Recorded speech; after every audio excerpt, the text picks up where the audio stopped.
या जज साहिबान की बहाली मैटर।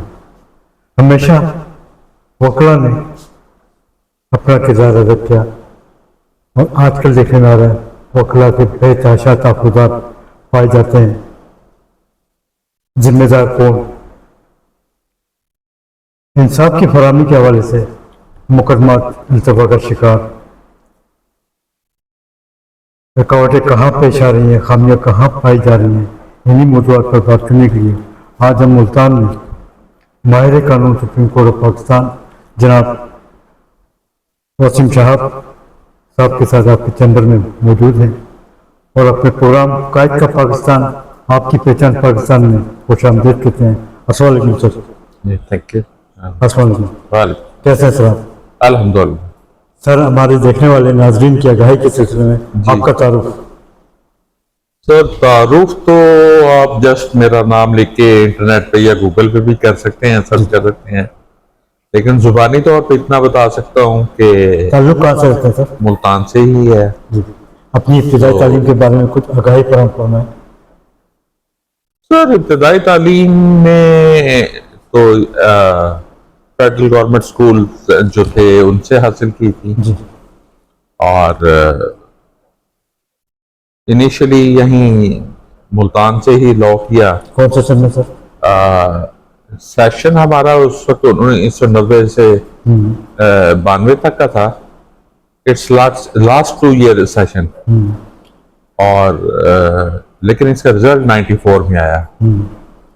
94 में AW भट्ट साहब, अब्दुल वकील भट्ट साहब जी जी मरहूम एडवोकेट सुप्रीम कोर्ट जो है वो लाहौर में होते थे, उनको ज्वाइन किया। फारूक अमजद मीर साहब से रहनुमाई ली वहाँ और एक दिन भट्ट साहब मौजूद नहीं थे जी। तो मैं जस्टिस मंजूर हुसैन सयाल उस वक्त एडिशनल चीफ जस्टिस थे, उनकी कोर्ट में आर्गू कर रहा था। कोर्ट में खड़ा था बताने के लिए कि भट्ट साहब नहीं है। उन्होंने कहा आपने केस पढ़ा है? मैंने कहा जी पढ़ा है। जज साहब ने कहा कि आप बताएं जी, शुरू करें। हाँ, it was just 6 or 7 day. मैंने बताना शुरू कर दिया। इतनी देर में भट्ट साहब भी तशरीफ ले आए तो मंजूर हुसैन सयाल साहब ने कहा कि भट्ट साहब I am really impressed by this boy at that time before about 32 years back। तो उन्होंने कहा, जस्टिस मंजूर हुसैन साहब ने कहा कि इस बच्चे को आपने जाया नहीं करना, लेकिन इसे ट्रायल वर्क का काम जरूर सिखाएं, क्योंकि ट्रायल वर्क का काम करेगा तो इसे हाई कोर्ट के वर्क की सही तौर पर समझ आएगी। तो मुल्तान आया तो फिर मैं जा नहीं सका वापस, यहाँ फिर काम शुरू हो गया। फिर बस आपकी शुबे की तरफ बाद में आएंगे। माजी और मौजूदा निज़ाम तालीम के बारे में आपकी क्या राय है? सर बात यह है कि हम तो कुछ भी नहीं पढ़ाते। अब हम अपना सिलेबस देखते हैं जो इब्तदाई जमातों का है। जी। मेरा एक शुरू से रहा है कि हमें सबसे पहले इखलाकियात पर तवज्जो देनी चाहिए। उर्दू में अगर हम मज़ामीन शामिल करते हैं, अंग्रेजी में मज़ामीन शामिल करते हैं, तो हमें सबसे पहले बोलने की तमीज़ सिखानी चाहिए कि अगर कोई शख्स अजनबी भी आपसे मिला है तो हमें इस्लाम भी कहता है और वो भी कि हम उससे खुश अखलाकी से इस्लाम का जवाब दें, सलाम करें, हो सके तो पहल करें। और इसी तरह ट्रैफिक रूल्स हैं, ट्रैफिक रूल्स नहीं हम पढ़ाते लोगों को। अब जो शख्स चलने के काबिल होता है सबसे पहले आकर सड़क पर आता है। अब सड़क पर आने के क्या रूल्स हैं यही नहीं मालूम उसे। सर अगर माजी की बात हम करें तो हमारा तालीमी दौर बड़ा शानदार था। जमीन पर बैठ के तालीम हासिल की, टाटों पर बैठ के तालीम हासिल की, तरबियत भी पाई जाती थी। आजकल तरबियत का बड़ा फुकदान पाया जा रहा है। तरबियत का शायद फुकदान नहीं है, फुकदान है बुनियादी तौर पर उस निसाब तालीम का जिसके तहत हम पढ़ रहे हैं। जी आज तक हम मिस्टर चिप से ही पढ़ रहे हैं अंग्रेजी नावल के तौर पर। जी तो उसमें कोई खास ऐसी चीज मौजूद नहीं है जिसको हम कुछ कह सकें। मौजूदा दौर में प्राइवेट तालीम का राज, रट्टन सिस्टम नई नस्ल का मुस्तकबिल क्या देता है? देखें, हमें सिर्फ ये पढ़ाया जाता है कि आप उर्दू में कैसे पढ़ सकते हैं, अंग्रेजी में कैसे पढ़ सकते हैं। क्या पढ़ाया जाना मकसूद है, वो बिल्कुल हम माइनस कैटेगरी में है। ना हमें हमारे बुनियादी हकूक बताए जाते हैं इब्तदाई तालीम में, जी ना हमें अपने वालिदैन से सलूक का और बच्चों से सलूक का समझाया जाता है, जी ना हमें ये समझाया जाता है कि जो अजनबियों से या ट्रैफिक रूल्स हैं वो कैसे होने हैं। लेकिन हमारे जितने भी तरक्की याफ्ता ममालिक हैं इस दुनिया में, वो सब के सब ट्रैफिक रूल्स पर बहुत पाबंदी करते हैं। तो सिर्फ इसलिए कि पाबंदी, वो ट्रैफिक रूल से ही एक डिसिप्लिन पैदा होता है जो सड़कों पे और उन पर मुआशरे में बज़ाहिर नजर आता है। हमारे यहाँ उस डिसिप्लिन का फुकदान है। जी हमारे यहाँ आप लाइसेंस दे देते हैं किसी को भी नहीं देते। विदाउट एनी कि वो कार चला सकता है या नहीं, बस गाड़ी चला सकता है या नहीं। लाइसेंस इस बात पर नहीं देते कि वो गाड़ी को अकॉर्डिंग टू रूल्स और अकॉर्डिंग टू मैनरिज्म चलाता है या नहीं। गाड़ी को किस हालत में, किस कंडीशन में है, तो उसे कैसे चलाना चाहिए। सर, तालीम सेहत कौम का बुनियादी हक, पॉलिसी मेकर बजट के मौके पर तालीम सेहत और कौम को नजरअंदाज क्यों करते हैं? और बात यह है कि इस सिलसिले में जब हम समझते हैं कि तालीम सेहत और देखें, हमारा मैं चंद एक बातें आपसे करूंगा इस मामले में कि तालीम सेहत और दीगर अखलाकियात का फुकदान ही होने की वजह से है। यहाँ डॉक्टर बनते हैं तो मिलियंस ऑफ रुपीस खर्च करके, बनने के बाद उसको मिलियंस ऑफ रुपीस खर्च करने के बाद, बच्चे की दिन रात की मेहनत के बाद हम उसे पकड़ा देते हैं कि ये जी 50,000 पकड़े, चले आए, 2 साल की आप अप्रेंटिस लेना। तो उसी तरह हर डिपार्टमेंट में कमाना सिखाया जा रहा है। हालांकि कमाना किसी भी प्रोफेशन का या किसी भी शोबे का एक सेकेंडरी प्रिंसिपल होना चाहिए। जो प्राइमरी फंक्शन है वो उसका उस महकमे की और उस मुआशरे की बेहतरी होना चाहिए, जो नहीं है। तो आपकी तजुर्बात की रोशनी में निज़ाम तालीम को कैसे फाल बनाया जाए?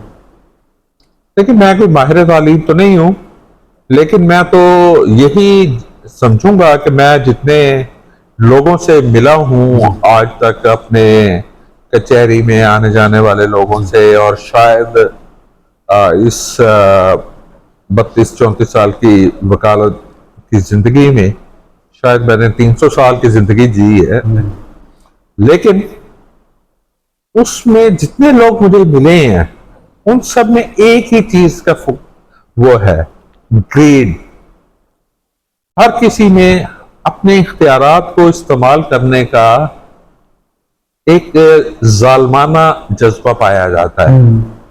जिस शख्स के पास जो इख्तियार है वो शख्स उस इख्तियार की हद तक बड़ा ही जालिम है। सर, आपकी तरफ वापस आते हैं। शोबे वकालत की तरफ रुझान कैसे हुआ आपका? शोबे वकालत की तरफ रुझान मेरा तो नहीं था। मेरा तो उर्दू और इकोनॉमिक्स थे, बीए में मज़ामीन। लेकिन जस्ट मैं एमए उर्दू और एमए इकोनॉमिक्स दोनों में एडमिशन हो गया था। मैं फीस दाखिल कराने जा रहा था, मुझे अपना एक पुरानी कॉपी मिली माई एम इन लाइफ का। वो 6th-7th जमात की थी, जिसमें मैंने ये लिखा हुआ था कि I want to be a liar. तो उस वक्त तक सरकारी यूनिवर्सिटीज में एडमिशन खत्म हो चुके थे, टाइम फ्रेम खत्म हो चुका था। तो फिर मैंने एक मुल्तान ला कॉलेज से उसमें एडमिशन ले लिया, और अल्हम्दुलिल्लाह वहाँ जो हमारा बैच था वो सारा बहुत अच्छा वकला पे, नामवर वकला पे मबनी है, जिसमें कई लोग उस बैच में से जज बने हैं, जज ऑफ हाई कोर्ट बने हैं। कभी बार की सियासत में हिस्सा लिया आपने? हाँ, 2 मरतबा। एक मरतबा तो मैं वाइस प्रेसिडेंट डिस्ट्रिक्ट बार रहा जी। In the beginning in year 2000-2001। जी। और एक मरतबा 2019 में सुप्रीम कोर्ट के मेंबर एग्जीक्यूटिव के लिए, तो वो फिर मैं इलेक्शन लूज कर गया। क्या आप किसी पॉलिटिकल पार्टी का भी हिस्सा है? नहीं, लेकिन मैं ना तो इन पार्टीज को पॉलिटिकल समझता हूँ, जी। ना ही मैं इन पार्टीज को ये समझता हूँ कि ये पार्टीज किसी एक ऐसे मंशूर की हामिल हैं जिसमें सियासत का अमल दखल हो। जी। अब यहां पर आप देखेंगे कि क्या लियाकत अली खान के बेटे सियासत में आए? नहीं आए। क्या इल्लामा इकबाल के बेटे सियासत में आए? नो। नहीं आए। क्यों नहीं आए? क्योंकि ये it is not an inheritable. अब तो चंद फैमिलीज हैं जो पाकिस्तान में आम इंतखाबात के मौके पर वोट किसको देते हैं? देखें, नॉर्मली तो मैं किसी को भी वोट नहीं देता। राइट। 2018 में अलबत्ता मैंने वोट दिया था, इमरान खान को दिया था, बट हमारे वकील साहब भी हैं, आमिर डोगर साहब, वो इलेक्शन लड़ रहे थे और मैं उन्हें जानता हूं। बेसिकली बस खामोशी बेहतर है। सर, आप अपना मौजूदा इंडिपेंडेंट काम कर रहे हैं जी। क्या सर्विसेज प्रोवाइड कर रहे हैं आप? सर्विसेज देखें, हम तकरीबन नॉर्मली एक हमारी शोहरत ऐसी है कि हमें कहा जाता है कि जो नामुमकिन काम होगा, जो कोई और वकील नहीं कर सकेगा, वो ये करेंगे। अब शाहबान कंपनी करेगी, वसीम शाहब लायर्स कंपनी करेगी। तो उसमें हमने तकरीबन हर तरह के केसेस किए हैं। मतलब एक हाई कोर्ट के क्रिमिनल जज जो बाद में जज नहीं रहे थे, जी। उन फौजदारी काम करते थे हाई कोर्ट में, उन्हें हमने कई मर्डर अपीलों में हराया। इसी तरह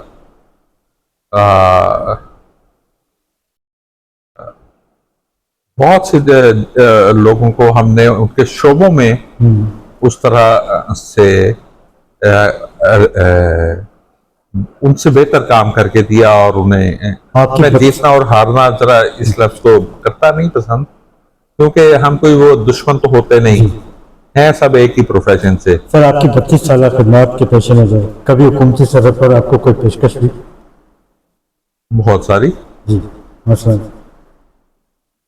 मसलन 2014 में मुझे मंसूर अली शाह साहब ने बुलाया था जज ऑफ हाई कोर्ट के लिए जब यहाँ इंटरव्यू किए थे उन्होंने, तो I was of the view कि हाई कोर्ट के जज की सीट ऐसी नहीं है जहां पर इंटरव्यू से काम किया जाए, किसी शख्स की पसंद नापसंद और किसी की मार्किंग ना वो की जाए। तो उसके बाद अगले दिन कोर्ट में हमारी बातचीत हुई। कोर्ट में प्रोविंशियल टैक्सेशन और फेडरल टैक्सेशन पर केस था। उन्होंने फिर बुलाया, मैं फिर नहीं गया।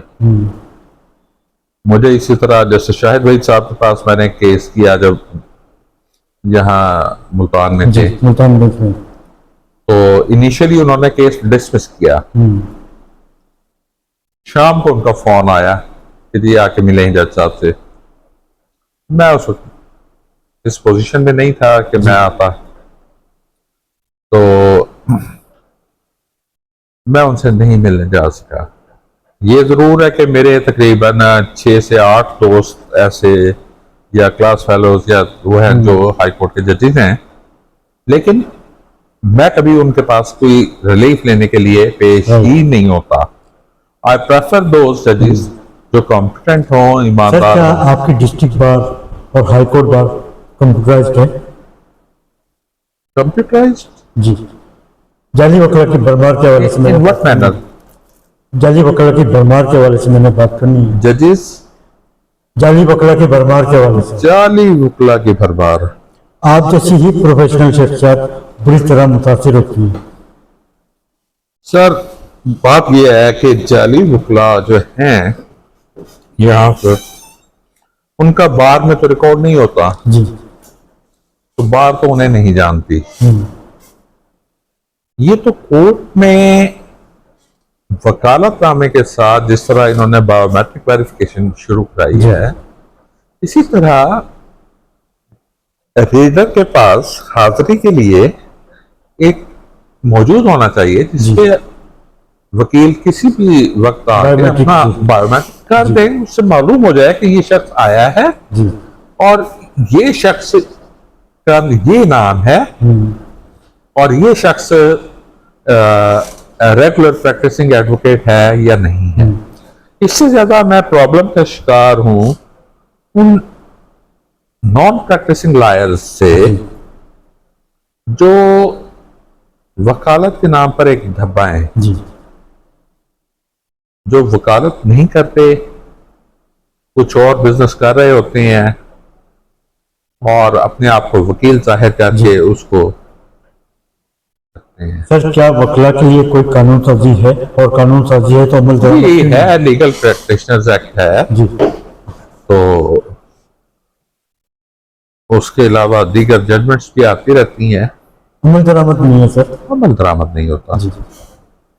वो अभी इसीलिए नहीं होता कि हमें कानून तोड़ना सिखाया जाता है, हमें कानून पर अमल दरामद करना कम सिखाया जाता है। अभी हम मुल्तान आए तो हमने देखा डिस्ट्रिक्ट बार और हाई कोर्ट बार में बड़े मसाइल पाए जाते हैं। पार्किंग के बड़े मसाइल हैं, वकला की वेलफेयर के बड़े फौजान पाए जा रहे हैं। कैसे वेलफेयर से अब आपकी क्या मुराद है? वेलफेयर से अगर आपकी मुराद है कि वकला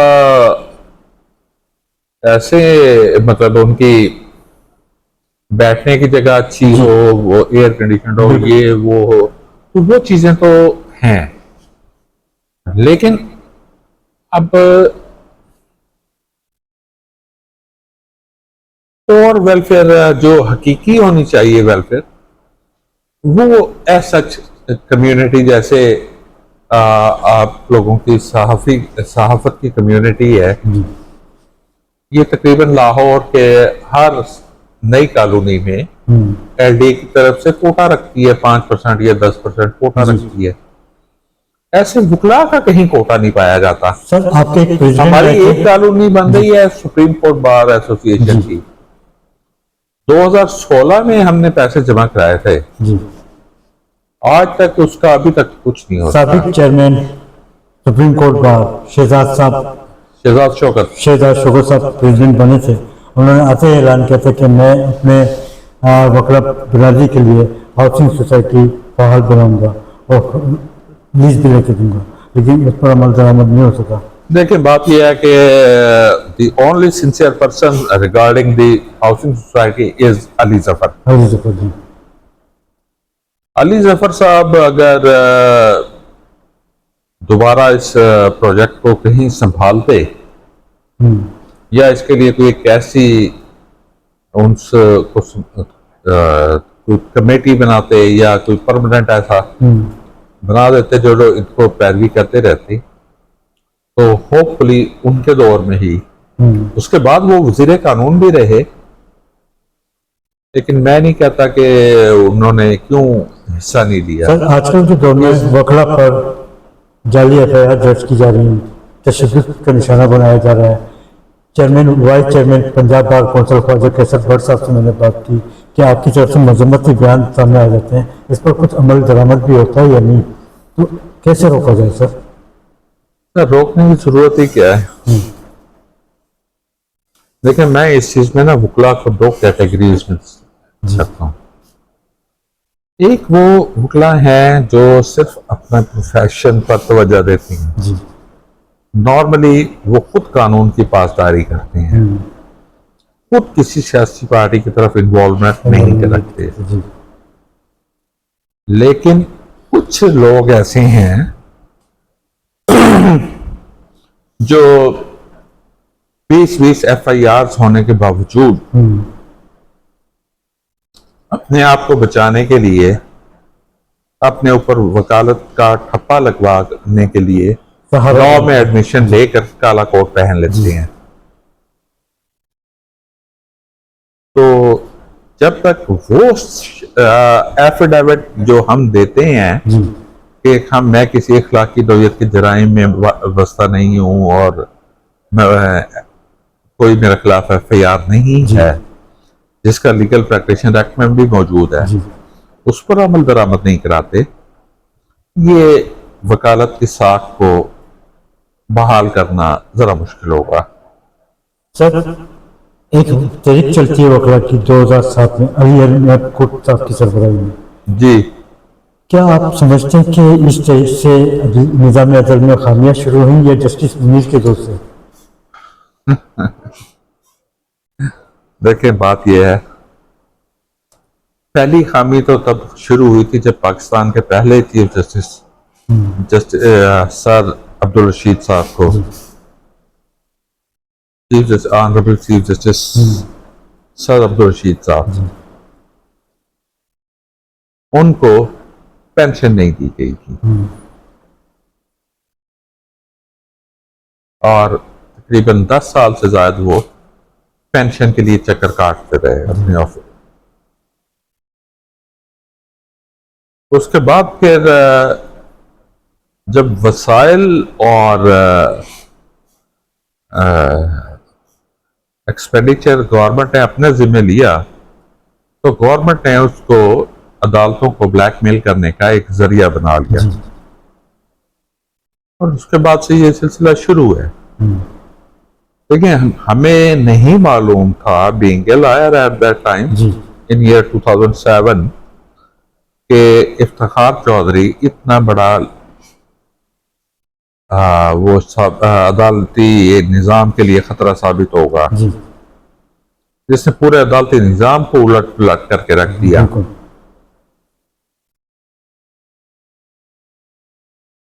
तो इसके लिए मैं दो अल्फाज इस्तेमाल होते हैं, जुडिशल एक्टिविज्म और जुडिशल रिस्ट्रेंट।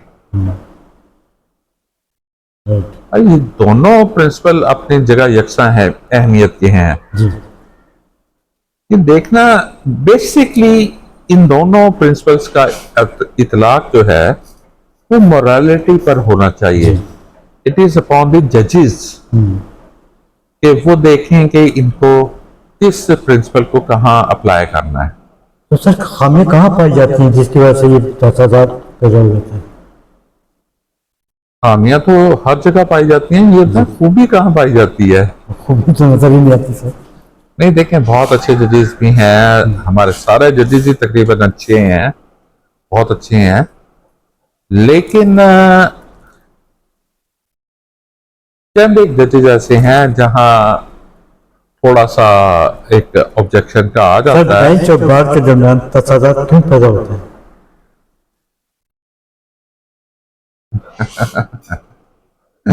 ये देखें, जब आतिश जमा था तब एक जज साहब ने एक इररेलेवेंट लॉ का रेफरेंस दिया। मेरे पास वो किताब नहीं थी, तो उन्होंने मुझे कहा कि जी उस लॉ के मुताबिक वो किताब नहीं है आपके पास। तो सर मेरे पास किताब नहीं है, लेकिन ये यहाँ पर आपको तो पता है। मैंने कहा, जी कहाँ है वो कानून लिखा हुआ? That is on the sleeve of the your robes. Right. आपके गांव, ये तो जज को हर कानून का पता होना चाहिए। ये तस्वुर किया जाता है कि जजेस की गाउन की आस्तीनों पर तमाम कानून लिखा हुआ है। बेशक। तो जहां उस गाउन से जजेस थोड़ा सा अटैच नहीं होते या अपने आप को अटैच नहीं कर पाते, या वकला में से कोई चंद काली भेड़ें जैसे हैं जी। वो आ जाती हैं, तो तजादात हो जाती हैं। क्या आपकी नजर में बार अपने जाती मुफादात के खातिर झुक जाती है, बिक जाती है, जिसकी वजह से बेंच और बार के दरमियान तसादात पैदा हो जाते हैं? मैं इसमें कोई तबसरा नहीं कर सकता। आजकल देखने में आ रहा है बेंच चेहरा शनासाई फेस रीडिंग के तहत वकला को सुनती नजर आ रही है, फैसले करती नजर आ रही है। इसमें आपकी क्या राय है? लेकिन मेरी कोई राय उस सिलसिले में नहीं है, लेकिन एक चीज मैं आपको बता दूंगा, आप बताता हूं, सिर्फ एक तजुर्बा। ये जजेस को भी मालूम होता है जी। कि कौन से वकला ईमानदार हैं, कौन से वकला इतनी अच्छी फीस देते हैं कि वो रिश्वत का सोचते ही नहीं। जी। कौन से ऐसे वकला हैं जो जजेस के नाम पर अपने क्लाइंट से मुख्तलिफ पेमेंट लेकर आए हैं। इसके अलावा भी मैंने अभी वकालत का मुल्तान में आगाज ही किया था। जी जी। तो मेरी चंद सौ ग्राम की जो बेल थी, वो जज साहब यहाँ सफदर मलिक साहब थे मुल्तान में, एडिशनल सेशन जज, उन्होंने रिफ्यूज कर दी। चौधरी फकीर मोहम्मद साहब वहां तशरीफ लाए, उनकी 1000 ग्राम के करीब थी वही वही नारकोटिक, उसकी उन्होंने बगैर सुने बेल ले ली। जी। उस वक्त तो मुझे थोड़ा सा बड़ा एक शौक लगा। मैंने यार ये शायद चेहरा शनासाई की वजह से है, लेकिन बाद में मेरी उन जज साहब से बात हुई, उन्होंने बताया कि ये चेहरा शनासाई बाद की बात है। हम ये जानते हैं कि ये आता है वकील, तो ये तैयारी करके आता है, इससे हम आधा घंटा बहस करेंगे, बताएंगे तो ये हमें कानून का हर उसका जवाब बता सकेगा। ये वकील जो है ये शायद हमें चंद सवालों का जवाब भी ना दे सके, क्योंकि जजेस के सवाल उनका डिसीजन नहीं होते, उनका डिसीजन बाद में ही आता है, उन सवालों के जवाब के बाद में ही आता है। इंसाफ की फराहमी के हवाले से रुकावट कहाँ पेश आ रही है जिसकी वजह से मुकदमा इल्तफा का शिकार है? देखें, इंसाफ बजाय खुद एक रुकावट है। एक मुआशी मुआशरती और इस सिलसिले में इंसाफ अदल की फराहमी के सिलसिले में। अब अगर किसी को मैं अहमियत दूं कि वो मेरा बेटा है और दूसरे शख्स को मैं अहमियत ना दूं, या मेरे अगर 3 बेटे हैं, एक की आमदन अगर बिलफर्ज 10,000 रुपये है, दूसरे की 10 लाख है, तीसरे की 1 करोड़ है, तो अगर मेरी प्रॉपर्टी में से सबको 5-5 करोड़ रुपए तकसीम कर दिया जाए तो ये इंसाफ तो हो सकता है, जी, अदल नहीं हो नजर सकता। नहीं हो सकता जी। तो हमें इस्लाम में तो अदल की तालीम दी गई है, लेकिन ये रुकावट है बुनियादी तौर पे हमारा ये सिस्टम, जी जो बुनियादी तौर पे कॉलोनियल निश्चित- सिस्टम को कंट्रोल करने के लिए बनाया गया था, वही आज तक चल रहा है। सर, निचली सजा की अदालतों में फैमिली और सिविल मुकदमात की भरमार पाई जा रही है। नए और पुराने मुकदमात को कैसे निपटाया जाए? देखिए, इनिशियली जो फैमिली जजेस थे जी वो जानबूझ के फैमिली मुकदमात को तूल दिया करते थे। जी इस दौरान फैमिलीज के जो भी बुजुर्ग होते थे आपस में मिलके जी उन मसाइल का हल निकाल लेते थे और सुलह करवा लिया करते थे। राइट। अब कानून में इतनी तेजी आ गई है और जजेस को भी डिस्पोजल की इतनी तादाद गिनवानी पड़ती है, जी हर महीने अपना शेड्यूल भेजना पड़ता है कि हमने इतने केसेस डिसाइड किए और हमने इतने केसेस डिसाइड किए, जबकि केसेस का डिसीजन कोई मायने नहीं रखता। राइट। केसेस का अदल पर मबनी डिसीजन, जी जिस केस की, लेकिन अगर एक डिसीजन होगा वो अपील में चला सर, जाएगा। आप बार बार अदल की बात कर रहे हैं, तो अदल को कैसे फहाल बनाया जाए? सर, बात यह है कि ये तो अभी मैं एक फॉर्मल सी हमारी गुफ्तगू हो रही है। मैं इस सिलसिले में शायद उतना बड़ा आलिम नहीं हूं कि मैं उसको कर सकूं, लेकिन अदल को फाल बनाने के लिए सबसे पहले हमें ये देखना है कि हर शख्स की क्या रिक्वायरमेंट्स और क्या जरूरियात हैं। जी क्या यहाँ पर अदल जो है वो बुनियादी तौर पर हर शख्स को उसके हक के मुताबिक देने का नाम है, सर, इस जब सिलसिले में उसकी मुनासिब जगह पर रखने का नाम है। जी अब ये टेबल और चेयर मैं सड़क पर नहीं रख सकता। जी बिल्कुल। तो सर, इंसाफ की फराहमी के हवाले से सिविल और मुकदमात के हवाले सिविल और फैमिली मुकदमात के हवाले से honourable chief justice Punjab high court Aalia Neelum sahiba का एक नोटिफिकेशन जारी होता है कि 3 माह में मुकदमात खत्म किए जाए। देखिए, मुकदमा खत्म करने के लिए और ऐसे नोटिफिकेशंस को बेअसर करने के लिए जी जो मैंने अपनी जिंदगी में देखा है, जी हमारे कई जजेस से ताल्लुकात होते थे, जी जी अच्छी इस्लाम दुआ होती थी, वो कभी हमसे कानून पूछते थे, कभी हम उनसे मशवरा लेने पहुंच जाते थे। जी तो एक चीज वाज़ेह होती थी, वो साफ कहते थे हमें कि इसको डिसमिस फॉर नॉन प्रोसिक्यूशन करवा लें केस को। जी ये 3 महीने की डायरेक्शन आई हुई है, इसमें इस केस को नॉन प्रोसिक्यूशन करा लें। जी इमीडिएट आफ्टर एक चंद रोज बाद आप इसका राइट। रेस्ट्रेशन डाल दीजिएगा, ये केस रिस्टोर हो जाएगा। सर, इसी तरह हाई कोर्ट में तकरीबन 26 लाख से ज्यादा मुकदमात इल्तिबा का शिकार। सुप्रीम कोर्ट ऑफ पाकिस्तान में 65,000 से ज्यादा मुकदमात इल्तिबा पाए जा रहे हैं। आपके क्लाइंट परेशान हैं, इंसाफ चाहते हैं। इंसाफ की रुकावटों को कैसे दूर किया जाए? देखिए, मैं फिर वही बात करूंगा कि आप बात करते हैं इंसाफ की। इंसाफ का मतलब यही है कि कानून के मुताबिक मुकदमात का फैसला कर दिया जाए। जी अदल का मतलब यही है कि हर चीज को उसकी मुनासिब जगह पे रखा जाए। सुप्रीम कोर्ट इतने केस जाने ही नहीं चाहिए। जी सिविल जज के फैसले पर ही पब्लिक को इतना एतमाद होना चाहिए। नॉर्मली अगर आप देखें तो मेरी राय में हाई कोर्ट लेवल के जजेस जो हैं वो सिविल कोर्ट में होने चाहिए। राइट।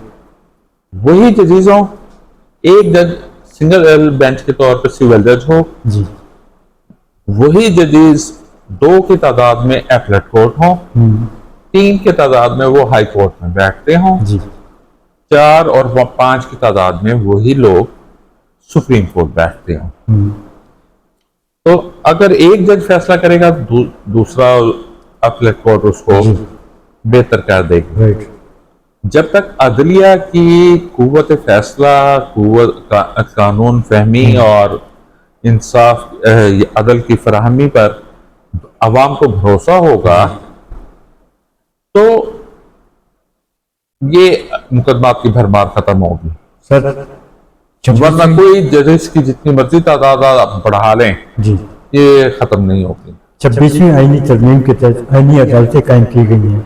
आप क्या समझते हैं कि सुप्रीम कोर्ट ऑफ पाकिस्तान के जज साहबान बाखूबी खिदमत अंजाम नहीं दे पा रहे हैं, जिसकी वजह से आईनी अदालतें कायम की गई? 26वीं आईनी तरमीम ठीक तरमीम थी, लेकिन उसको जिस तरह बेमकसद किया गया थ्रू 27th अमेंडमेंट, जी। तो उसने इस तरमीम को बिल्कुल बेअसर कर दिया। अमेरिका में भी सुप्रीम कोर्ट है जी।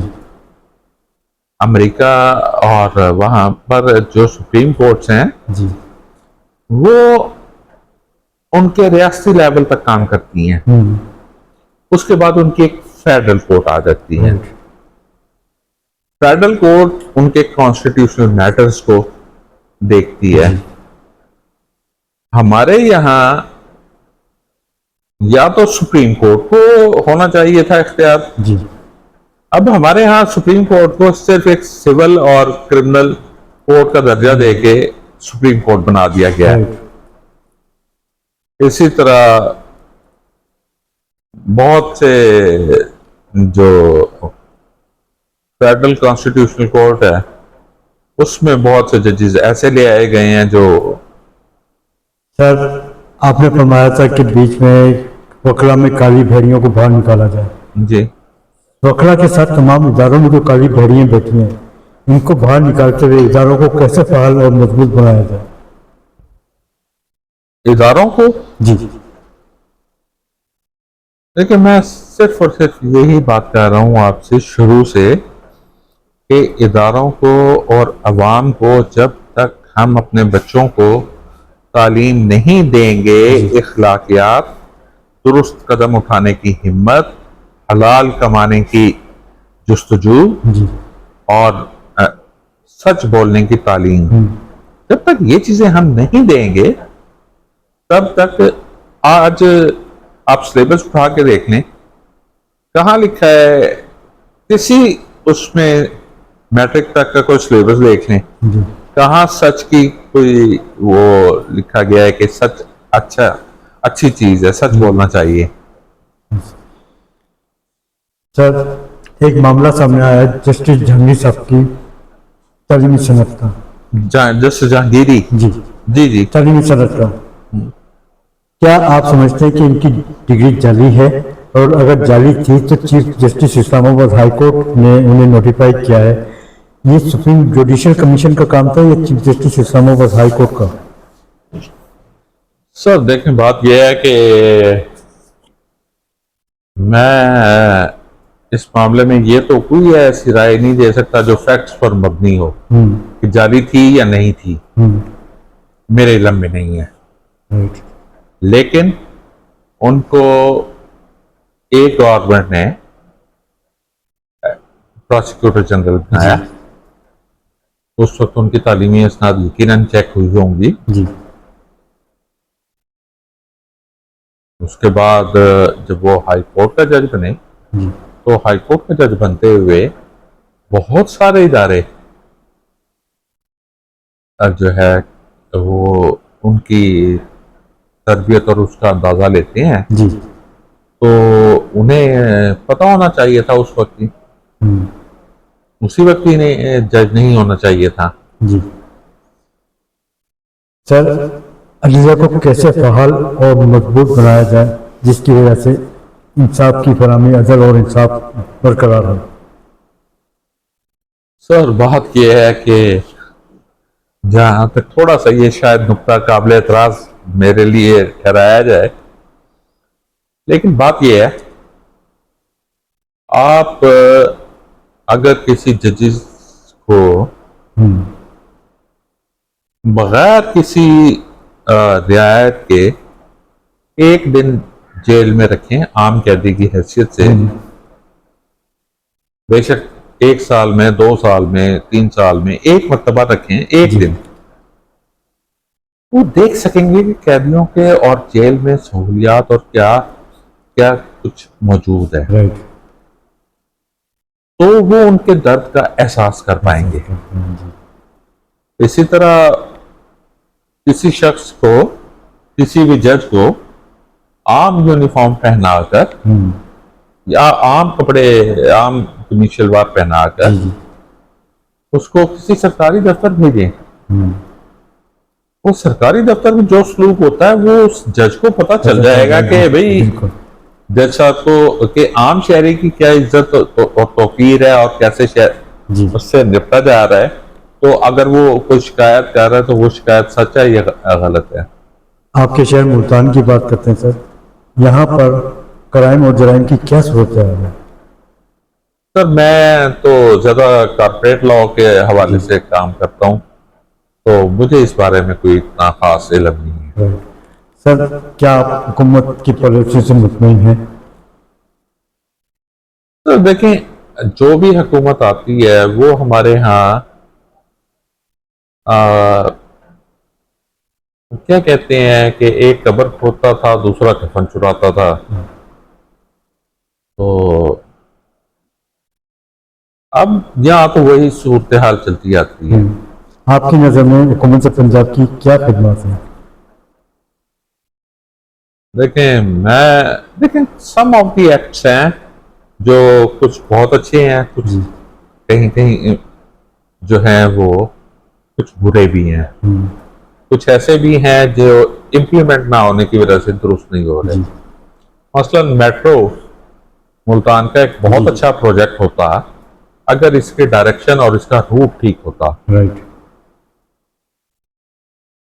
अब पता नहीं ये किस रीजन की बिना पर उस रूट पर बनाई गई जिस रूट पर कोई आम लोग जाते ही नहीं। जी। इसी तरह जो तो पब्लिक ट्रांसपोर्ट है वो इतनी रीजनेबल नहीं दी जा रही कि अगर मुझे आना है 10-12 किलोमीटर से तो मैं आराम से उसमें बैठूं और आ जाऊं। क्या आपको रोशन पाकिस्तान नजर आता है? जी अल्हम्दुलिल्लाह, क्योंकि पाकिस्तान अल्लाह पाक की इनायत है और कर्मी की और बुनियाद पर। इंशाल्लाह इसने आगे बढ़ना ही बढ़ना सर, कश्मीर पे बात करते हैं। जन्नत नज़ीर कश्मीर के बारे में आपकी क्या राय है? है। कश्मीर के बारे में भी जनरल ग्रेसी और जनरल मैसरवी ने जो कुछ कर दिया था जी। वो एक इंडियन जनरल हैं सैम मैनिकशा, जो वाहिद इंडिया के फील्ड जी। मार्शल हैं, वो उन्होंने अपनी किताब में बहुत कुछ लिखा है। जी। उन्होंने ये भी बताया कि 71 की जंग पाकिस्तान जीत सकता था जी। अगर वो पाकिस्तान के चीफ ऑफ आर्मी स्टाफ होते। अच्छा।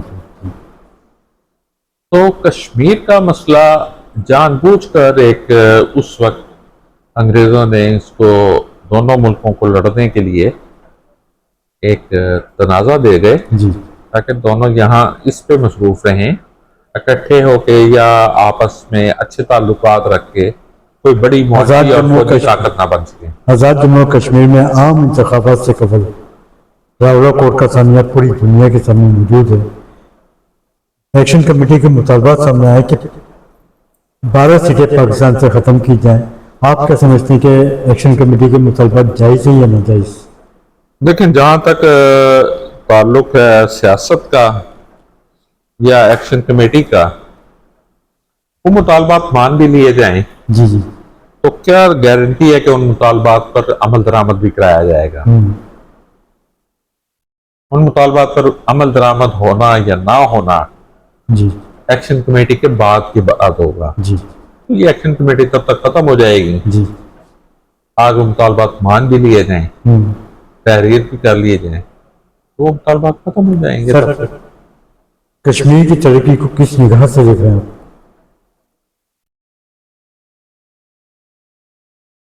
जी, कश्मीर की तरक्की को किस निगाह से देख रहे हैं आप? कश्मीर की तरक्की को किस निगाह से देख रहे हैं आप? मैं इस बारे में मतलब बवजह ला इल्मी कोई जवाब कश्मीर न्यूज चैनल की सालगिरह 25 जुलाई 2026 को बागी जिला लाहौर में मुनक्किद हो रही है, जिसकी सरबराही साबिक जस्टिस इबादुर रहमान रोजी साहब हमारे सरबराह मेहमान खुसूसी हैं। इस हवाले से आप कश्मीरी आवाम को क्या पैगाम देना चाहेंगे? देखें, बात यह है कि कश्मीरी अवाम जो है, मैं अगर सैर व तफरीह के हवाले से अगर बात करूं तो मैंने तो उन्हें बड़ा अच्छा और बड़ा मेहमान नवाज पाया है। हमेशा उनका एक बड़ा एक common man to common man जी। बड़ा अच्छा ताल्लुक है। इसी तरह पाकिस्तान से उनका मोहब्बत का जो है वो भी एक नाकाबिल तर्दीद हकीकत है। जी। तो बाकी जो सियासी चीज़ें हैं उसको डिस्कस करना बड़ा मुश्किल है मेरे लिए तो, ख़ास तौर पे। ठीक है, बहुत शुक्रिया सर आपका वक्त देने का, बड़ी नवाजिश आपकी।